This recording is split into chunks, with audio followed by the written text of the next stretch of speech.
Hello guys, आज हम discuss करेंगे listening tips and tricks.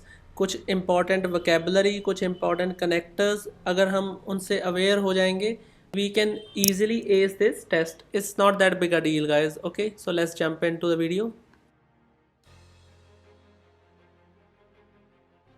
Okay, before we start will have a look at list of contents. सबसे पहले हम बात करेंगे इमोटिव लैंग्वेज की। ये लैंग्वेज ऑफ एक्सप्रेशंस हैं जो हमें ज़रूरी पता होना चाहिए कि कौन कैसे अपना ओपिनियन दे रहा है लिसनिंग में। अगर ये पता हो तो थोड़ा इजी हो जाएगा।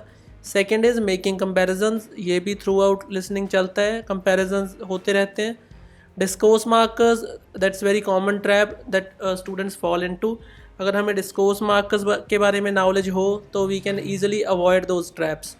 And then 40 out of 40 practice strategy. ये मेरा एक प्रैक्टिस स्ट्रेटजी है, अगर हम इसको फॉलो करते हैं तो I feel like we can easily get 40 out of 40। Okay, then we'll end the video with a quick recap. Fine, so let's jump in.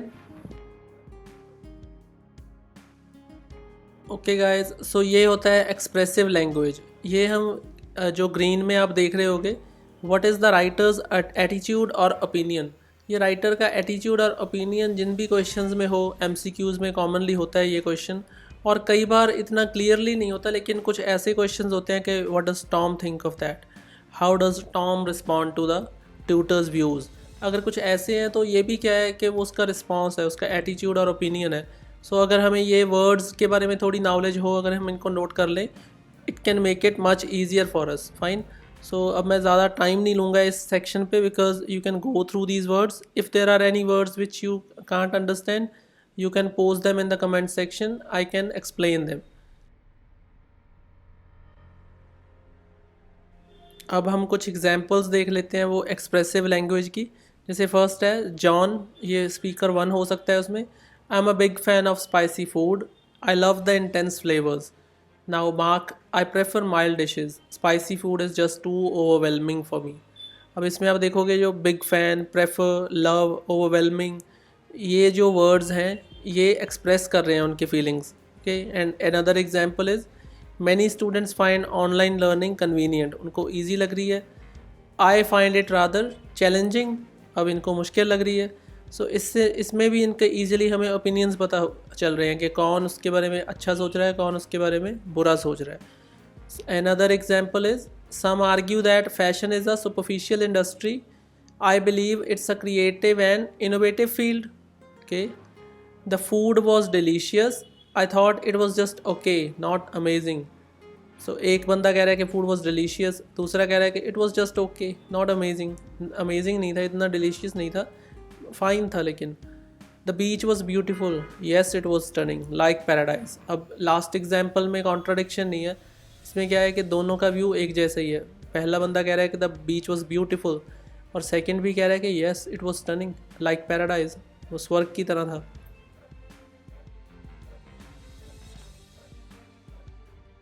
Okay guys, hopefully आपको एक्सप्रेशन वाली language के बारे में थोड़ा इजीली समझ आ गया होगा। अब वैसे ही इजीली हम समझेंगे कि how to make comparison, how comparisons are made in listening. अब इसमें कुछ वर्ड्स हैं जैसे same, as dash as, share the same interest, as, in common, similarities, similar, resemble, look alike. ये जो पांचों हैं, जो 1 to 5, ये सिमिलैरिटीज़ बताने के लिए हैं, सेम सा बताने के लिए है। Then is to compare between two, जैसे हम कहते हैं more than, less than, one of us, both of us, all of us. इसमें भी क्या हो रहा है कि हम सारे एक जैसे हैं, या फिर हम में से एक, हम दोनों, हम सारे। Like minded, not like minded. Like minded होता है एक जैसे ख्यालात वाला, और नॉट लाइक माइंडेड जिनके ख्याल एक जैसे ना हो। डिफरेंट इज़ अगेन जिनके ना हो एक जैसे, वो डिफरेंट है। नेक्स्ट इज आइदर और, नाइदर नॉर। ये इजी है, छोटी क्लासेस से हम ये करते आ रहे हैं। Last one is in the same way और इन द सेम मैनर, ये भी सिमिलैरिटी दिखाने के लिए है। अगर हमें ये वर्ड्स पता होंगे तो we can easily find where the comparison have been made. Okay, अब कुछ एग्जाम्पल्स हैं हमारे पास कंपैरिजंस की। Now I am not going to read all of them, so you can take a screenshot and read them whenever you have a lot of time. I'll move to the next section which is discourse markers because वो important section है.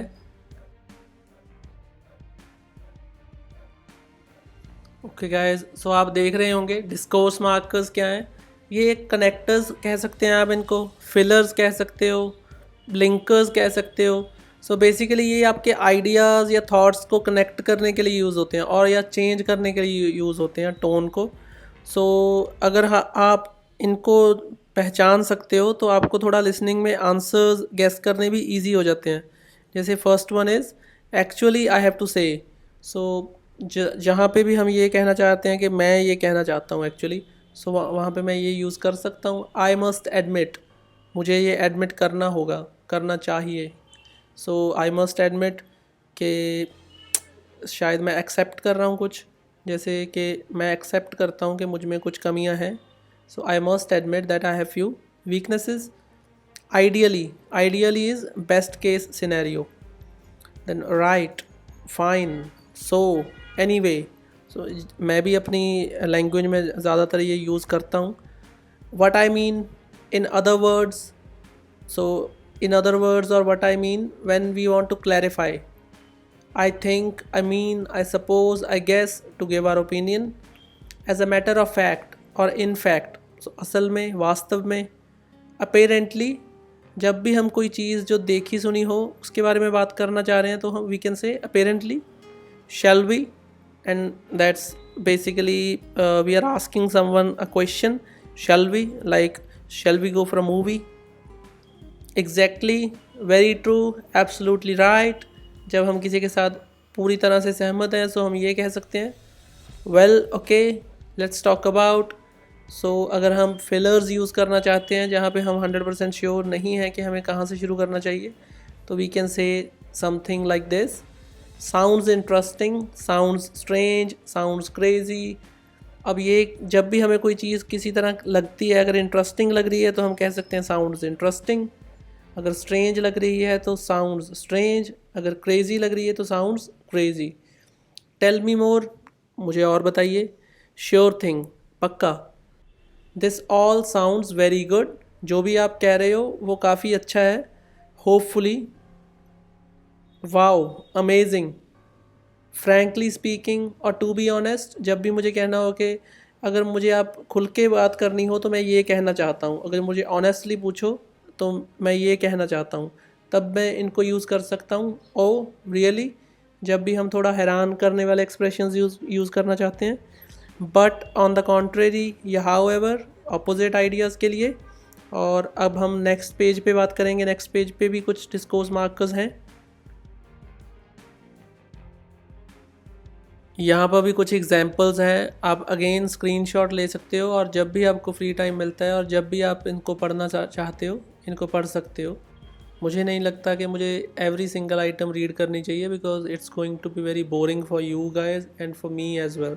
सो जिसको भी इनमें से कुछ भी नहीं आते होंगे वो आप पूछ सकते हो मुझसे, लेकिन ये कॉमन है सारे वैसे, आप इजीली पहचान लोगे. If you are in two aisles for some time you are going to find them pretty straightforward. Okay guys, यहाँ पर डिस्कोर्स मार्कर्स को ईजिली समझाने के लिए मैंने एक स्टोरी लाइन लिखी है. मैं उसको पढ़ने की कोशिश करूँगा और आप अंदाज़ा लगाना कि आपको वो समझ आ रहे हैं या नहीं. ओके, सो स्टार्ट करते हैं. Speaker 1, have you decided on your college yet? I think so, I am thinking of moving to Canada. Sounds interesting, tell me more. Well, I have done some research and I have discovered that it has one of the best colleges in the world. Right, tell me about your chosen course specifically. Sure, I'll get a graduate certificate in supply chain management. Hopefully, this would be a meaningful addition to my CV. This all sounds very good. I'm very impressed. Thanks, Matt. I'm glad you like it. Tell me about your work. How's it going? Well, it's okay.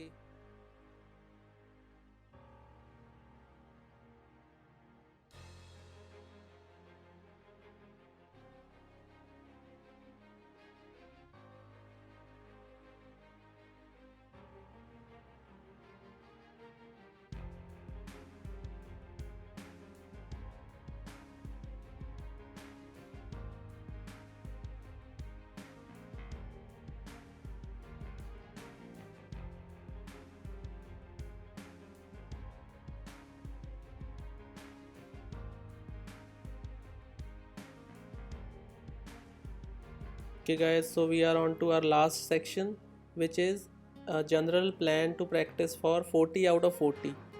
ਹੁਣ ਤੁਸੀਂ ਦੇਖੋਗੇ ਮੈਂ ਇਹਨੂੰ 3 ਜਾਂ 4 ਹਿੱਸਿਆਂ ਦੇ ਵਿੱਚ ਵੰਡਿਆ ਹੋਇਆ ਹੈਗਾ ਹੈ ਨਾ, ਤੇ ਇੱਕ ਨੀਚੇ ਨੋਟ ਵੀ ਆ, ਉਹ ਵੀ ਬਹੁਤ ਇੰਪੋਰਟੈਂਟ ਆ ਕਿ don't do this in the exam, use this technique while practising only. So practice ਦੌਰਾਨ ਹੀ ਇਹਨੂੰ ਯੂਜ਼ ਕਰਿਓ, ਐਗਜ਼ਾਮ ਦੇ ਵਿੱਚ ਇਹਨੂੰ ਨਾ ਯੂਜ਼ ਕਰਨ ਲੱਗ ਜਾਓ, ਕਿਤੇ ਪਹਿਲੇ 10 ਤੇ ਹੀ ਫੋਕਸ ਕਰੀ ਜਾਓ, ਉੱਥੇ ਆਪਾਂ ਨੂੰ ਸਾਰਿਆਂ 'ਤੇ ਫੋਕਸ ਕਰਨਾ ਹੁੰਦਾ। ਇਹ ਆਪਾਂ ਸਿਰਫ ਆਪਣੀ ਸਕਿੱਲ ਡਿਵੈਲਪਮੈਂਟ ਕਰ ਰਹੇ ਹਾਂ। ਫਾਈਨ। ਸੋ ਪਹਿਲਾ ਸਟੈਪ ਕੀ ਆ ਕਿ ਤੁਸੀਂ ਪਹਿਲਾਂ ਏਮ ਕਰਨਾ ਗਾ perfect score in 1 to 10। 1 to 10 questions ਹੀ ਕਰੋ ਰੋਜ਼। ਜਿੰਨੇ ਦਿਨ ਤੁਹਾਨੂੰ ਲੱਗਦਾ ਵੀ ਮੇਰੇ 10 out of 10 ਨਹੀਂ ਆ ਰਹੇ, ਤਾਂ ਜਦੋਂ ਤੁਹਾਨੂੰ ਲੱਗਦਾ ਮੇਰੇ 10 out of 10 ਆ ਗਏ, then move on to 11 to 20। Again ਉਹੀ ਗੋਲ ਰੱਖੋ ਆਪਦਾ, 20 out of 20 ਤੁਹਾਡਾ ਗੋਲ ਹੋਣਾ ਚਾਹੀਦਾ। ਚਾਹੇ ਕੁਛ ਕੁ ਦਿਨ ਲੱਗ ਜਾਣ, ਚਾਹੇ ਹਫ਼ਤੇ ਲੱਗ ਜਾਣ, ਚਾਹੇ ਮਹੀਨੇ ਲੱਗਣ, ਡਜ਼ਨਟ ਮੈਟਰ। ਕਿਉਂਕਿ ਜੇ ਤੁਸੀਂ 40 out of 40 ਜਾਂ ਤੁਸੀਂ 777 ਦੀ ਪ੍ਰੈਪਰੇਸ਼ਨ ਕਰ ਰਹੇ ਹੋ, ਤਾਂ you need to get very high score. ਅਤੇ ਜੇ ਤੁਹਾਡਾ ਪਹਿਲੇ 2 ਦੇ ਵਿੱਚੋਂ ਹਾਈ ਸਕੋਰ ਨਹੀਂ ਆ ਰਿਹਾ, ਤਾਂ ਇਟਸ ਵੈਰੀ ਰੇਅਰ ਕਿ ਤੁਸੀਂ 40 out of 40 ਜਾਂ 35+ ਲੈ ਸਕੋ। ਠੀਕ ਹੈ ਜੀ। Then third is skip 21 to 30। Skip ਕਰ ਦਿਓ 21 to 30 ਜਿਹੜੇ MCQs ਹੁੰਦੇ ਆ, ਕਿਉਂਕਿ they are going to waste lot of your time. ਉਹੀ ਟਾਈਮ ਆਪਦਾ ਫੋਕਸ ਕਰੋ ਫਿਲਅਪਸ 'ਤੇ ਜਿਹੜੇ 31 to 40 ਹੁੰਦੇ ਨੇ। They are much easier to handle, ਕਿਉਂਕਿ ਉਹ ਪਹਿਲੇ ਸੈਕਸ਼ਨਸ ਵਾਂਗੂ ਫਿਲਅਪਸ, ਗੈਪ ਫਿਲਿੰਗ ਵਗੈਰਾ ਹੀ ਹੁੰਦੀ ਹੈ। ਗੈਪ ਫਿਲਿੰਗ ਦੀ ਆਪਾਂ ਉਹ ਸੇਮ ਸਕਿੱਲ ਯੂਜ਼ ਕਰ ਸਕਦੇ ਹਾਂ, ਬਸ ਥੋੜ੍ਹੀ ਜਿਹੀ ਰੀਫਰੇਜ਼ਿੰਗ ਜ਼ਿਆਦਾ ਹੁੰਦੀ ਹੈ ਉਹਦੇ 'ਚ। ਓਕੇ, ਸੋ ਹੁਣ ਤੁਹਾਡਾ ਉਹੀ ਸੇਮ ਗੋਲ ਰਹਿ ਜਾਊਗਾ 31 to 40 ਲਈ, 10 out of 10 ਔਰ ਐਟਲੀਸਟ 9 out of 10। ਅਤੇ ਜੇ ਤੁਸੀਂ ਇਹਨੂੰ ਵੀ ਅਚੀਵ ਕਰ ਲੈਂਦੇ ਹੋ, now you can move on to 21 to 30। ਅਤੇ ਹੁਣ ਜੇ ਤੁਸੀਂ 21 to 30 'ਚੋਂ ਹਾਫ ਵੀ ਸਕੋਰ ਕਰਦੇ ਹੋ, ਫਿਰ ਵੀ ਤੁਹਾਡਾ 35 ਤਾਂ ਈਜ਼ੀਲੀ ਬਣਦਾ। ਅਤੇ ਪਰ ਜੇ ਤੁਸੀਂ ਜਿਹੜੀ ਮੈਂ ਤੁਹਾਡੇ ਨਾਲ ਟ੍ਰਿਕਸ ਡਿਸਕਸ ਕੀਤੀਆਂ ਨੇ, ਇਹਨਾਂ ਨੂੰ ਯੂਜ਼ ਕਰਕੇ MCQs ਨੂੰ ਇੰਪਰੂਵ ਕਰਨ ਦੀ ਕੋਸ਼ਿਸ਼ ਕਰਦੇ ਹੋ, ਤਾਂ you can easily get 40 out of 40। Okay, so good luck with your exam and keep practicing hard. Okay guys, so here's the strategy for you if you want to get 40 out of 40 in listening. So very first step is aim for perfect result in questions 1 out of 10. So do not focus on questions 20, 21 to 30, 31 to 40, because they are not so important if you're not getting a good result in questions 1 to 10. So fine, do it repeatedly until you start getting the desired scores. Secondly, repeat the same technique for next 10 questions, 11 to 20. Now you don't need to worry about next 20. Okay, so next step is you'll have to skip questions 21 to 30 because they are mostly MCQs, and MCQs are the hardest questions in listening. So we will tackle them later. Now is the time for questions 31 to 40. Set the same expectations, do them with the same intensity. Your results should be the same. And then finally, when you are confident enough, now you can move on to MCQs. Okay, and in this way you can get a higher score. Otherwise you'll end up getting demoralized if you focus just on MCQs, because frankly speaking they are going to take some time.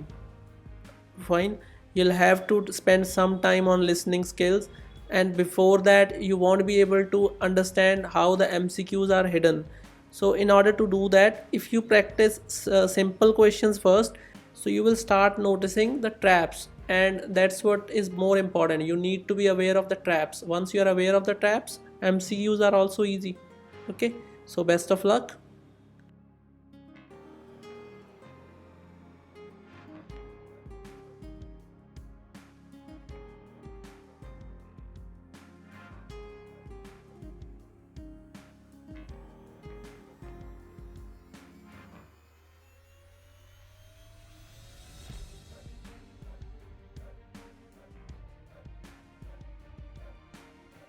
Okay guys, so that's the end of the video.